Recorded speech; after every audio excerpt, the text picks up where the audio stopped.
Kung gumagamit din kayo nung Neutrogena Hydro Boost, yung may hyaluronic acid, may nabibili pala na refill lang, mas mura. Nabili ko siya sa Watson parang 700 plus o less than 800. Ito pala, ₱770.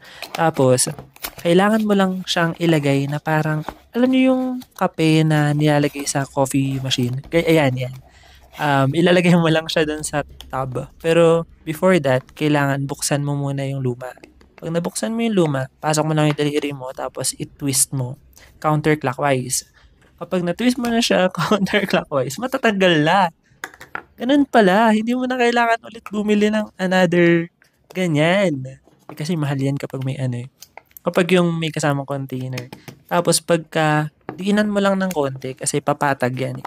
Tapos buksan mo lang siya. Tapos syempre gamitin natin yung nasa takip, sayang naman eh. Nakikita nyo medyo nakaumbok pa. Kailangan mo siyang diinan para mag-flat talaga siya. Tapos syempre apply natin yung sobra. Ayan o, ang dami sa takip. Ginagamit ko 'to pang-moisturize kasi nag-a-isotretinoin ako ngayon. Tapos tatapat lang ako sa electric fan ko. Ayan, matutuyo na siya. Ang bilis nga eh. Ayun, nice one.